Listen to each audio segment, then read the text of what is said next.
Hello friends, मैं प्रशांत। Last video में हमने देखा था 2 नंबर के प्रश्नों को कैसे लिखें। इस वीडियो के माध्यम से हम देखेंगे 4 और 8 नंबर के प्रश्न को कैसे लिखें। CGPSC पेपर 3 छत्तीसगढ़ के इतिहास सेक्शन से हम आज देखेंगे कि 4 और 8 नंबर के सवालों को कैसे लिखें। अगर आप नए हैं तो चैनल को सब्सक्राइब जरूर करिएगा। देखते हैं, नल वन से संबंधित अभिलेखों पर टिप्पणी लिखिए। 4 नंबर के प्रश्न में 2 लाइन का पृष्ठभूमि दे सकते हैं, जैसे मैंने दिया है। छत्तीसगढ़ में नलवंश की सत्ता 4वीं से 12वीं शताब्दी तक रही। इस दौरान नलवंशी शासकों ने अनेक अभिलेख खुदवाए जो निम्नलिखित हैं। फिर सीधे मैंने पॉइंट में लिखना शुरू किया। पहला रिद्धिपुर अभिलेख, डिटेल देख लीजिए आप। दूसरा केसरीबेड़ा अभिलेख, डिटेल देख लीजिए आप।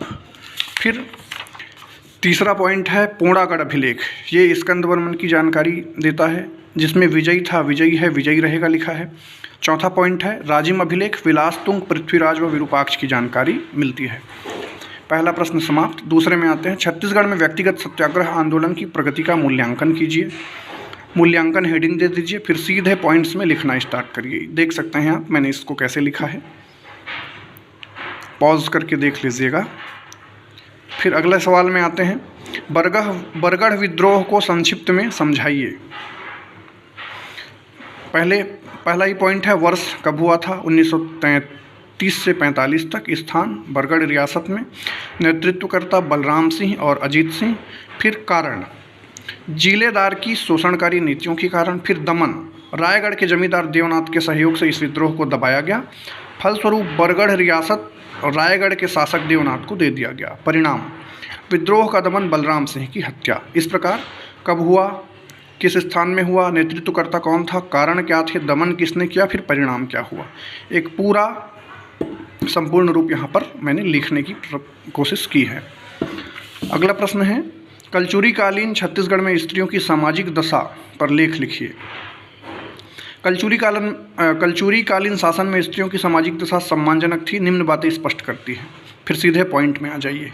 जाजल देव प्रथम ने सोमेश्वर देव प्रथम की माता गुंड महादेवी के अनुरोध पर उसे मुक्त कर दिया था। सती प्रथा का उल्लेख मिलता है। अल्हड़ देव की मृत्यु के बाद उसकी पत्नी सती हुई थी। तीसरा पॉइंट है नोनल्ला, राजल्ला, लाछल्ला देवी जैसी महिलाओं की शासन में पकड़ थी। बहुपत्नी प्रथा का प्रचलन था। नियोग प्रथा प्रचलित थी। उपयुक्त वर्णन से स्पष्ट है महिलाओं की दशा उतनी खराब नहीं थी। खराब तो थी पर अपेक्षाकृत ठीक थी, ऐसा मैंने लिखा है, पॉइंट्स में लिखा है। अगला प्रश्न है। छत्तीसगढ़ में ब्रिटिश शासन के प्रभावों की समीक्षा कीजिए। 2 भाग में बांट दिया है मैंने इसको, सकारात्मक प्रभाव और फिर नकारात्मक प्रभाव। आगे देखेंगे आप। सकारात्मक में मैंने लिखा है समान न्यायपालिका की शुरुआत दीवानी व फौजदारी न्यायालय के रूप में।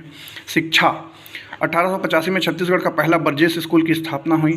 फिर रेलवे का विकास हुआ, डाकदार व्यवस्था की शुरुआत हुई। ये हो गया सकारात्मक प्रभाव। अब नकारात्मक प्रभाव।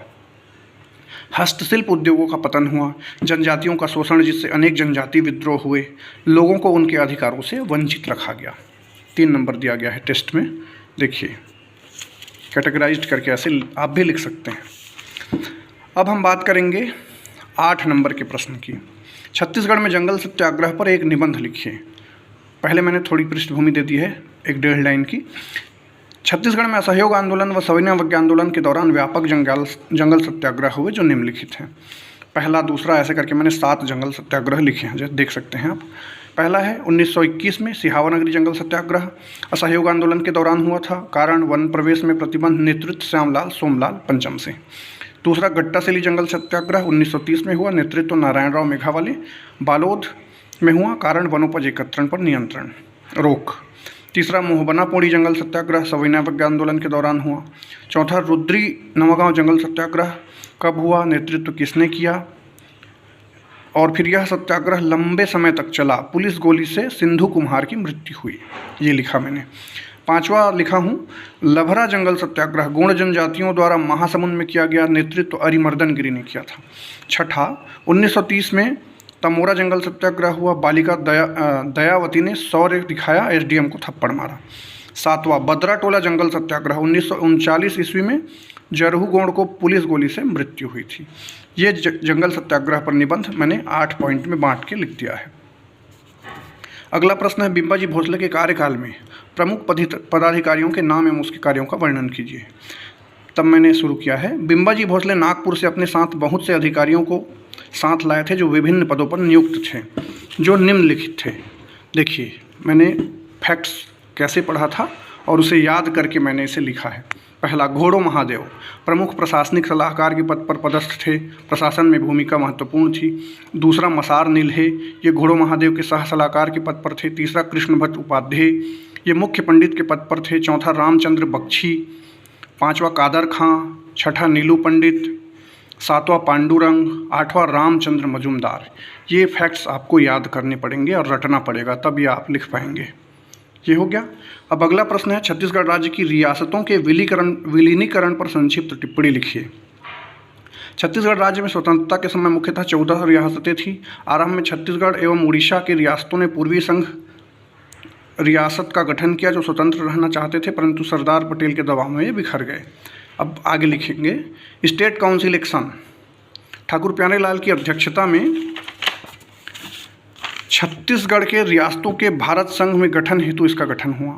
फिर अगला हेडिंग देके, नागपुर में बैठक। नागपुर में रियासतों के प्रमुख की बैठक बुलाई गई, जिसकी अध्यक्षता सरदार पटेल ने की।